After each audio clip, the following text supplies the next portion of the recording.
लोगों को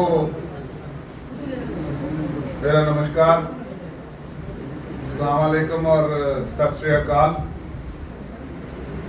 सभी पत्रकार जो जम्मू कश्मीर में पूरे जहां जहां आपकी आवाज़ पहुंचती है, सभी को मैं एक विनम्र प्रार्थना करना चाहता हूं। ये जो अवतार सिंह जिसने शहादत दी, आज की डेट में जिस जमीन के कारण ये बात हुई, ये मर्डर हुआ, आज की डेट में रेवेन्यू रिकॉर्ड में से रिपोर्ट आ गई कि ये जमीन इसी परिवार की थी। क्या ही अच्छा होता ये रेवेन्यू ने पहले एक्ट कर लिया होता और ये मर्डर ना होता। लेकिन आप सोचो कि ये जो मर्डर है, आज हमें क्या जरूरत पड़ी है दोबारा प्रेस के सामने आने की। ये सरदार बलबीर सिंह जी जिन्होंने अपना बेटा खोया है, ये उसका भाई है, छोटा भाई मनजीत सिंह जी, ये उनके चाचा जी हैं, ये उनके रिश्तेदार सारे, मामा जी वगैरह सारे एकत्रित हैं परिवार। और मैं आपको ये बताऊं कि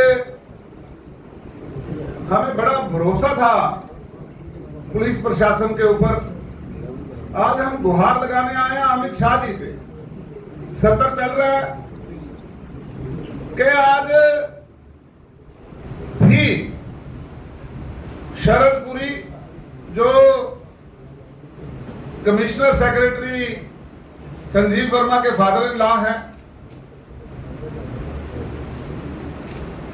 जिनका टेलीफोन नंबर अभी मैं आपको दूंगा, आप ट्रू कॉलर पे जाएंगे, वो बता रहा है शरदपुरी,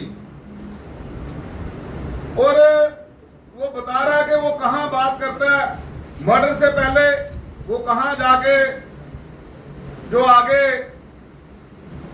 जिन लोगों ने ये किया है, पुरुषोत्तम उसके दफ्तर में बैठ के मीटिंग करता है फाइनल, वहां से वो सारा आगे निकलता है, उनको पूरा प्रोत्साहन देके आज काम खत्म करना है। उसकी सारी कॉल डिटेल्स आ रही हैं। वो मुझे बुला के बात करता है कि ये प्लाट मेरा है, जबकि मैंने कहा ये प्लाट तो इनका नहीं है। इन सारी बयानों के बाद, पूरी खोजबीन के बाद,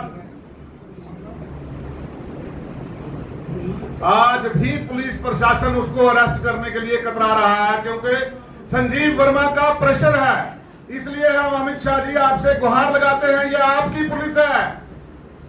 एलजी साहब, आपके कहने के बाद पहले तो बड़ा अच्छा शुरू हुआ, लेकिन आज की डेट में पुलिस का प्रशासन उसको बचाने में लग गया है। चौकी ऑफिसर जिसने साथ होकर इस पूरा मर्डर करवाया है और किसी मारने वाले को ओए तक नहीं बोला, उसको अरेस्ट करने में दिक्कत आ रही है। पुलिस को बचाना चाह रही है पुलिस। और आज की डेट में कॉल डिटेल जो जिन्होंने कत्ल किया है, उनकी कॉल डिटेलों में बड़े बड़े पुलिस के अधिकारियों के नाम आ रहे हैं। हम नाम लेना मुनासिब नहीं समझते, लेकिन हम इशारतन कह रहे हैं, हम नाम लेने से गुरेज नहीं करेंगे अगर आप शरदपुरी को बचाने की कोशिश करेंगे। हमारा बड़ा स्पष्ट मुद्दा है, ये पुरुषोत्तम वगैरह हैंचमैन थे। इन लोगों ने उन लोगों की वजह से जिन्होंने इस मर्डर की साजिश रची, वो लोग, उनमें से एक जो है शरदपुरी जी भी हैं,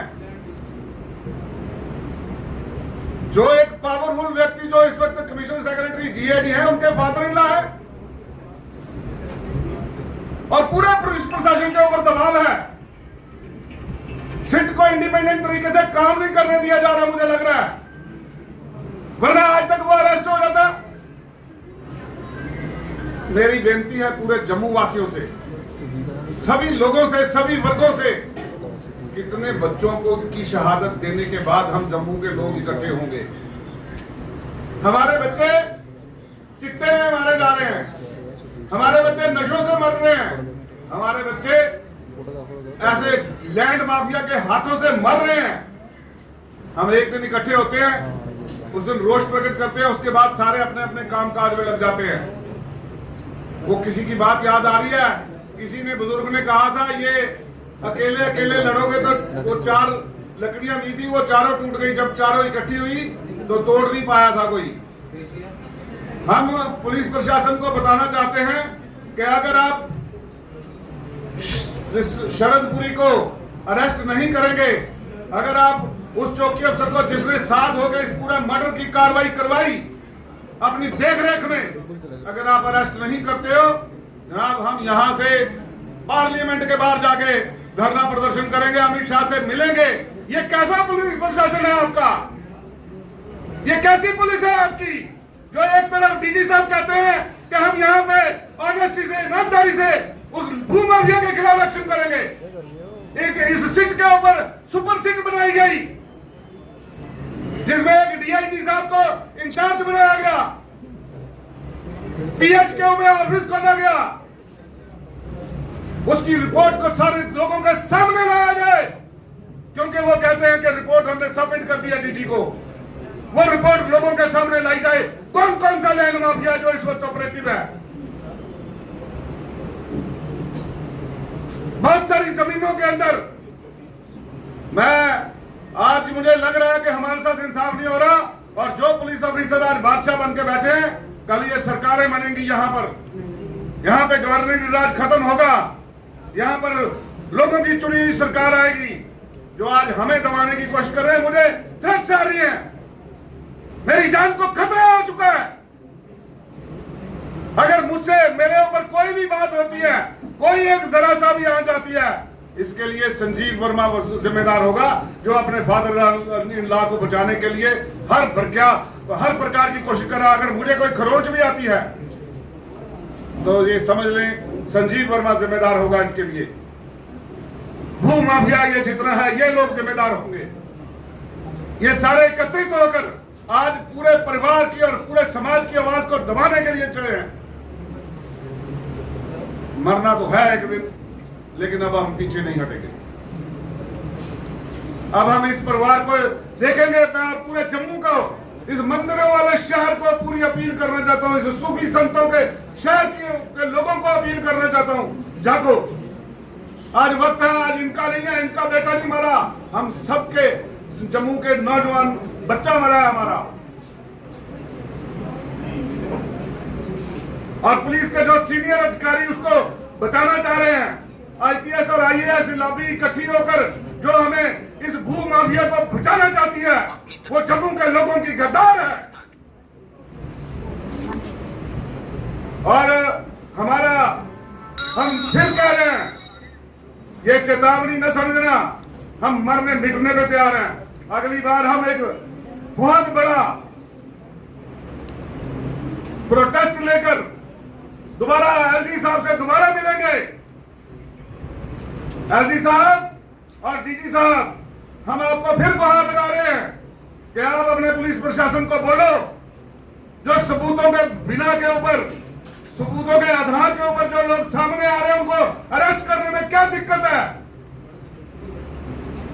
शरदपुरी ने मुझे ही कहा था और मेरे बयान दर्ज हैं, फिर उसके बाद क्या दिक्कत आ रही है। अपने घर बुलाकर कहा कि ये प्लॉट मेरा है,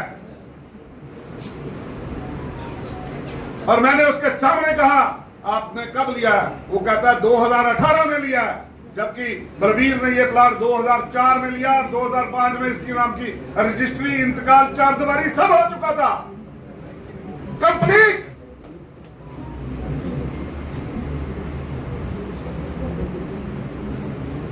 आज 20 साल बाद वो इस प्लॉट के ऊपर इसलिए घुस रहे थे क्योंकि इसकी कीमतें ज्यादा हो चुकी थी। मैं आप सबसे दोबारा बेनती करना चाहता हूं और पूरे प्रेस को अपील करना चाहता हूं कि आप ही वो आवाज हो जो लोगों तक पहुंचाएंगे, आप ही वो लोग हैं। ये टैग करें एलजी साहब को, ये टैग करें डीजी साहब को, कि नीचे का पुलिस प्रशासन जो जम्मू संभाग का है, वो आज कहीं ना कहीं शरदपुरी को बचाने में लगा है और मेरी जान के ऊपर थ्रेट्स आ रही है बार बार। मुझे दाएं बाएं से समझाया जा रहा है, कोई समझाने के तरीके से थ्रेट देता है, कोई सीधा सीधे ही बात कर रहा है।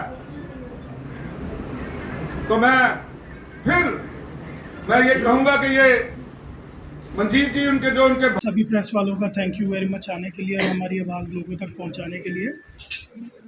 जैसे तरनजीत अंकल ने कहा कि जो सिनेरियो चल रहा है, हमारी प्रेस कॉन्फ्रेंस का यही रीज़न है कि पुलिस को जो सिट है उसको इंडिपेंडेंटली काम नहीं करने दिया जा रहा है, जिसकी वजह से कि अभी 2 महीने से ऊपर हो चुके हैं और जो पुलिस चौकी ऑफिसर सबसे पहले अरेस्ट किया जाना चाहिए था, जिसके खिलाफ इनफ एविडेंस है। अवतार ने फेसबुक पे पोस्ट किया वीडियोस पे, काफ़ी वीडियोस हमारे पास भी हैं, उसके बावजूद उनको अरेस्ट नहीं किया जा रहा। तो ये मतलब पिछले 60 दिनों से हम यही देख रहे हैं, जिस तरह से पुलिस ने काम करना शुरू किया था, धीरे धीरे वो उनका प्रोसेस स्लो डाउन हो गया। कहीं ना कहीं पे जो है हाई ऑफिशियल्स की तरफ से प्रेशर है। हमें यहाँ तक भी पता लगा है कि इसमें काफ़ी हायर ऑफिशियल्स पुलिस के इन्वॉल्व हैं, क्योंकि पुरुषोत्तम के साथ लड़ाई करने से पहले और लड़ाई के बाद पुरुषोत्तम के फ़ोन से किसी हायर ऑफिशियल को कॉल हुई है, जिनकी गाइडेंस के थ्रू ये हुआ है। नीचे एक चौकी ऑफिसर इतना कुछ नहीं कर सकता, सीनियर ऑफिसर्स इन्वॉल्व है। शायद एक को बचाने की बजाय सबको बचाने की कोशिश की जा रही है कि किसी और का पर्दाफाश ना हो, इसीलिए चीज़ें स्लो डाउन की जा रही हैं। तो मेरी रिक्वेस्ट है एलजी सर से, अमित शाह सर से और ख़ास करके हमारे प्रधानमंत्री पीएम नरेंद्र मोदी सर से, प्लीज़ इस चीज़ को देखा जाए। पिछले 5 साल से हम लोग जो है एप्लीकेशंस डाल रहे थे, पीएमओ ऑफिस में ग्रीवेंसेस डाली हैं, गवर्नर ऑफिस में भी डाली थी, और अपॉइंटमेंट प्राइम मिनिस्टर सर की अपॉइंटमेंट के लिए भी हमने ग्रीवेंस डाली थी इस चीज़ को देखने के लिए। मेरे फादर आर्मी से रिटायर्ड हैं, 23rd पंजाब रेजिमेंट लौंगेवाला, उनके रेफरेंस के थ्रू ही हम ये डाल रहे थे। और रिसेंटली 1.5 वीक पहले हमने 2 ग्रीवेंस जो है अपॉइंटमेंट रिक्वेस्ट डाली है prime minister Narendra Modi sir को और डिफेंस मिनिस्टर राजनाथ सर को भी, इस बारे में मिलने के लिए, क्योंकि हमें लग रहा है कि पुलिस जो है इंडिपेंडेंटली काम नहीं कर रही है, पुलिस जो अंडर प्रेशर है। काफ़ी चीज़ें हैं, अगर उसको बताने बैठे तो आई थिंक काफ़ी टाइम प्रेस का भी लगेगा, हमारा भी। हम चाहते हैं कि चीज़ें जो हैं वो जितनी जल्दी एक्शन हो रही हैं, हमने जो हमारी तरफ से पुलिस को एविडेंसेस चाहिए, जो भी इंफॉर्मेशन चाहिए, हम पूरी कॉपरेशन के साथ सारी चीज़ें उनको दे रहे हैं। हर पुराना, जैसे कि आपको पहले भी बता चुके हैं कि मौके के ऊपर जो हमारा कैमरा इंस्टॉल था, जो इन्होंने तोड़ा, पुलिस वालों ने तोड़वाया, पुनीत शर्मा ने, इस चक्कर में उन्होंने तोड़ाया कि उसके अलावा एविडेंस शायद कोई नहीं है।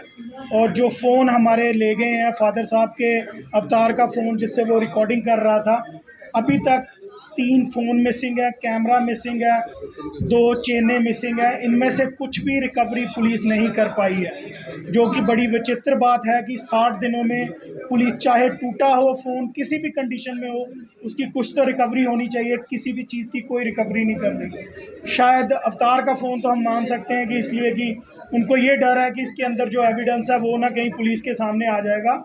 बट मैं पब्लिकली ये बताना चाहता हूँ कि जो एविडेंस अवतार के आईफोन में रिकॉर्ड हुआ था, वो अवतार का बैकअप जो है उनकी वाइफ के फ़ोन में और मेरे फ़ोन में है।